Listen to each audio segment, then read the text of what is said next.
mbokk yi asalaamaaleykum ñu ngi leen di nuyu di leen ziar di leen jox seen wàccuwaay yéen ñi nga xam ne yéen a tàmm di suivre suñuy vidéo ak a déglu sur Nation 221 YouTube ci li nga xam ne mooy chronique yi ñu tàmm di def que ça soit muy vidéo wala muy audio. xam nga dafa am ay mbir yu nga xam ne bëri na lool mu ngi xaw Sénégal mais sénégalais yi bëri duñ ci bàyyi xel parce que ni nguur gi di doxalee dafay doy waar boo xam ne pour sénégalais yi mun a jot information vraie information bi dafay metti trop bu ñu xoolee Sénégal am na ay jamono ñu ngi doon toog naan Sénégal mu ngi mel ni mooy doomu France loolu noonu dafa di loo xam ne fee yi ñoo koy wone accord de partenariat yu ñuy signé moo koy wone parce que bu ñu xoolee tey Auchan ñëw bu mu ñëw Sénégal indi woon na fi coow lu rëy ñu wax ci jàll waxu pétrole bi ñëw ñu wax ci te pourtant am na yeneen entreprise française yi nga xam ne ñu ngi Sénégal tey di def naka su dul noonu te kenn xamul entreprise yooyu noonu nan lañ def ba teg seen tànk ci biir réew mi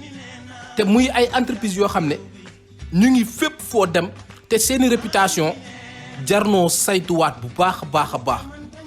Carrefour mu ngi Sénégal entreprise française la KFC mu ngi Sénégal Leclerc mu ngi Sénégal Decathlon mu ngi Sénégal Veolia yàgg na Sénégal di fa liggéey te benn sénégalais mënu la wax nan la Decathlon ñëw nan la Decathlon wala Veolia wala Leclerc wala KFC wala Carrefour wala Auchan def ba ñëw Sénégal bu installé wu foofu ba commencé di doxal seeni activité tey jii nii ñu gis beneen mbir bu bees mi nga xam ne muy Suez muy benn entreprise française boo xam ne lépp lu muy yëngatu muy wàllum ndox moo ko nar a indi Sénégal wàllum ndox moo ko indi Sénégal Suez di entreprise boo xam ne ñëw na Sénégal installé wu na fa gagné na fa ay marché ba gagnéwaat yeneen marché te kenn benn sénégalais mënu la wax nan la Suez def ba ñëw Sénégal ñen ñoo nekk ci ginnaawam ba tey jii nii coow lu rëy boobu noonu mun a am wàllum ndox boobu lañ fas yéene waxtaanee tey parce que dafa am lu doy waar muy contrat bu lié état Sénégal ak SDE Sénégalais des eaux moo war a jeex le 31 décembre bii nii 2019 il y a de cela 2 voire 3 ans état Sénégal lancé appel d'offres pour gestion ak production ndox boobu noonu lancement appel d'offres bi duré na 2 ans et plus bu ko état Sénégal tegee mu teg benn commission mu amoon benn commission bu ko doon saytu mu am 3 entreprises yi nga xam ne ñoom la ñu retenir bi ñu lancé appel d'offres bi première entreprise muy Veolia après Suez ñu retenir ko ñu retenir SDE tamit léegi ñu xool ñooñu noonu ban yan proposition lañ jot a def état Sénégal ak ci yan anam lañ ñëwee ba état Sénégal mun a accepter ñooñu noonu seeni proposition bu ñu xoolee proposition yi ñu def par mètre cube d'eau 3 entreprises yi Veolia dafa proposer 366,03 francs CFA le mètre cube d'eau 366,03 francs CFA le mètre cube d'eau Suez ñëw proposer 278,03 francs le mètre cube d'eau 298,03 francs CFA le mètre cube d'eau SDE ñëw proposé 285,09 francs CFA le mètre cube d'eau 285,09 francs CFA le mètre cube d'eau donc bu ñu xoolee ñetti proposition yi nga xam ne ñetti entreprises yi def nañ ko dinañ jàpp ni Veolia moo gën a seerle parce que moom 366,03 la proposé topp ci Suez mi proposé 298,03 SDE soog a ñëw proposé 285,03 le mètre cube d'eau donc bu ñu xoolee ñetti proposition yooyu noonu mun nañ ne bu dee dañuy xool ci sénégalais yi baadoole yi nga xam ne amuñu dara baadoole yi nga xam ne seeni ndoom ñu ngi fii amuñu liggéey amuñu xëy amuñu dara ñu war a fay ndox te parce que mënuñ dund sans ndox proposition SDE lañ mën a maintenir parce que moom moo fi gën a néewle prix moom moo proposé 285,09 parce que Suez dafa proposé 298,03 Veolia proposé 366,03 loolu benn la ci proposition yi bu ñu ñëwee ci proposition coût de branchement bi maanaam yow nga xam ne da nga tabax sa kër tey jii nii nga bëgg a xëcc ndox pour mu dugg sa kër coût branchement boobu noonu ñaata lay war a dikkee sénégalais lambda bi ci loolu noonu bi ñu xoolee ñu comparer Suez ak SDE parce que Veolia duñ ko ci boole moom daanaka coût am moo gën a cher ci coût yëpp mais bu ñu jëlee rek proposition Suez ak SDE Suez mu ngi proposé pour le coût du branchement 231 000 francs CFA SDE ñëw proposé 90 000 francs CFA boo leen xoolee différence yu rëy yi am mètre cube d'eau Suez ne 298,03 SDE ne 285,09 coût de branchement bi Suez ne 231 000 francs SDE ne 90 000 francs loolu yëpp bu ñu ko càmbaree ñu xool état du Sénégal dafa jël production ak gestion ndox bi jox ko Suez au détriment de SDE kenn xamul fan lañ ko teg parce que am na lu fi xewoon ñu rappelé ko Mansour Faye nga xam ne mooy ndey mbilli gi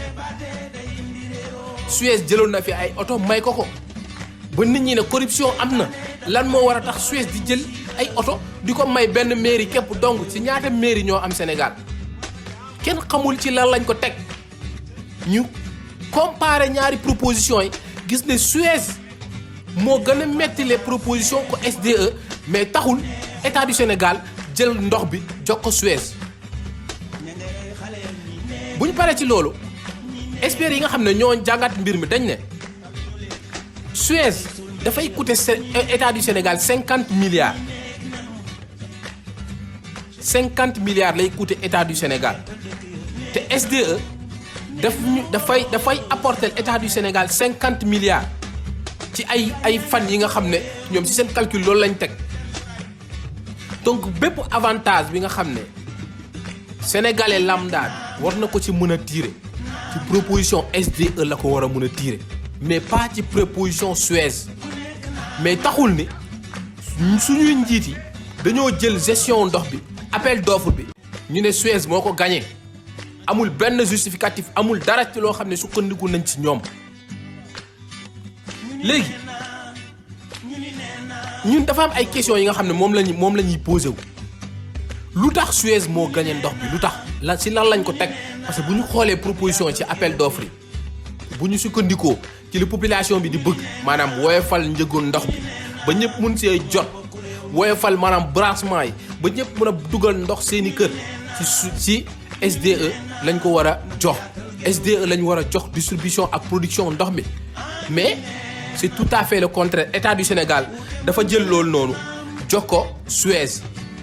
ban doomu sénégalais lambda moo mën a xëcc ndox dugal ko ci këram à coût de 231 000 francs CFA au lieu de 90 000 francs CFA te li xew mooy bi ñu jëlee appel d'offre bi ñu ne Suez moo ko gagné SDE dafa dugal recours 2 fois sans suite kenn waxu ci dara kenn déggu ci dara kenn ŋaangu ci 2 fois la SDE dugal recours te pendant 2 ans l'ARTP commission bi nga xam ne moo doon saytu moo war a teg appel d'offre yi saytu ko càmbar ko ba mu mat 2 fois ARTP mu ngi rejeté proposition commission bi kenn xamul ci lan lañ ko teg 2 fois commission bi mu ngi def ay proposition te ARTP mu ngi koy rejeté kenn xamul ci lan lañ ko teg kenn xamul lu tax proposition SDE kenn jëlu ko ñu jël proposition Suez donc lu ñu mën a jàpp mooy dossier bi doon na dossier boo xam ne bëri na ay incompréhension au niveau des citoyens sénégalais képp koo xam ne yow sa réew ñor na la wàllum ndox mi ñor na la da ngay taxawaat xoolaat mbir mi bu baax parce que bu ñu xoolee ci prix yi SDE moo gën a yombale Suez bu ñu xoolee ci wàllum branchement bi SDE moo gën a yombale Suez bu ñu xoolee recours yi nga xam ne SDE def na ko te amul benn suite lu tax kenn xamu ko lu tax durant ces deux années wala 3 années yi nga xam ne commission bi mu ngi liggéey di xaar fin wu contrat SDE lancé appel d'offre di ci liggéey 2 fois mu def proposition ARTP rejeté ko kenn xamul ci yéen base dañ ko teg sénégalais yi toog di seetaan ay multinationales di jóge fu nekk di ñëw installé wu ci biir réew mi kenn du si wax te am na beneen incompréhension bi nga xam ne am na ci mbir mi mooy lan premier problème bi c'est au niveau des prix deuxième problème bi mooy construction Kër Momar Sarr 3 ñun ñëpp yëg nañ ne construction am na projet bu rëy bu am Kër Momar Sarr 3 construction boobu projet boobu noonu Suez moo ko gagné gannaaw Suez gagné na projet boobu noonu donc ci texte yi Suez amul woon droit présenté wu ci appel d'offre bi nga xam ne moom la mujjee gagné nii maanaam production ak gestion ndox bi Sénégal bu ñu sukkandikoo ci texte yi te loolu experts yëpp wax nañ ko journalistes yi mag yi yëpp firnde nañ loolu noonu ne Suez amul woon droit bu ñu ko tegoon ci yoon amul woon droit postuler wu ci appel d'offre bii nii pour production ak gestion ndox bi mais ñëw na postuler wu ñu jox ko sans raison donnée te construction Kër Momar Sarr 3 boobu noonu dafa am ak retard yu bëree fa am retard bu rëy bi nga xam ne société bii de Suez def na ko ci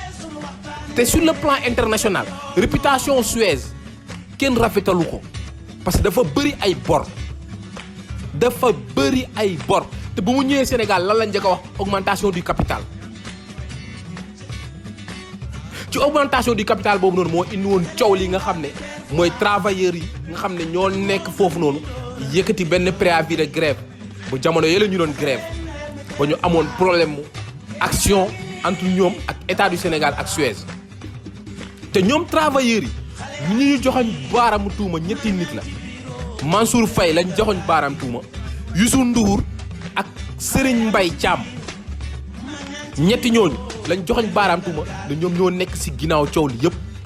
surtout Youssou Ndour tudd nañ ko ci lu bëri travailleurs yi ay doomu réew mi ñooñu nga xam ne bu leen SDE fayee wala Suez fayee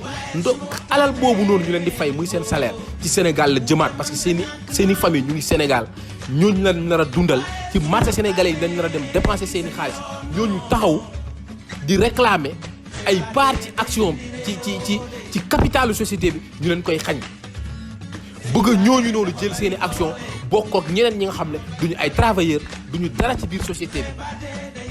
moo tax Sénégal dañu war a xoolaat bu baax li ñuy def parce que suñu homme politique yi wala homme d'État yi wala suñu dirigeants yi ñoo nekk di ñu jaay ci seen bopp te bu doon sax contrat yu ñuy signé Sénégal ñun citoyens yi dañ ciy am droit de regard dañuy xam contrat yi nan la demee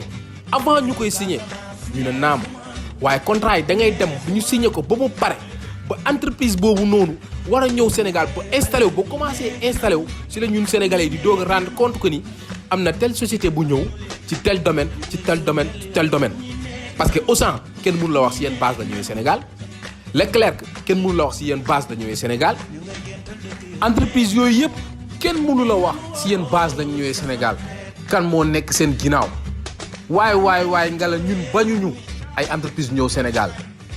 monde mondialisation bu ñu toll kenn mënul bañ ay entreprise ñëw ci réew waaye ñun lu ñuy ñaan nguur gi mooy nañu am yërmande ci sénégalais yi li sénégalais yi moom te muy seen ak seen yelleef nañ leen ko jox nañ bàyyi politique bu metti bi nañu bàyyi di daw ci ginnaaw seeni intérêt di lor doomu aadama yi di lor sénégalais yi di jël seeni alal di ko naqsaay di ko dugal ci lu nekk ngir seeni propre intérêt au détriment de l'intérêt général.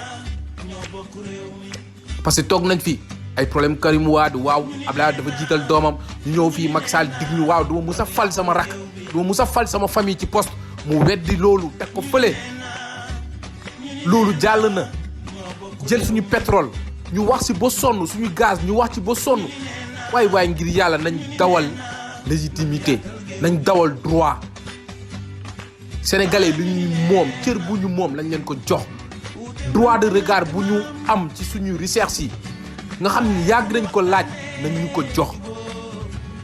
entreprise yi ñuy dugg Sénégal ñu fay duggee yan anam la ñuy dugg sénégalais dañ ci war a xam Sénégal ñaata lay am ci contrat yi ñuy signé ñaata sénégalais lañ war a employé ñaata lay dikkee Sénégal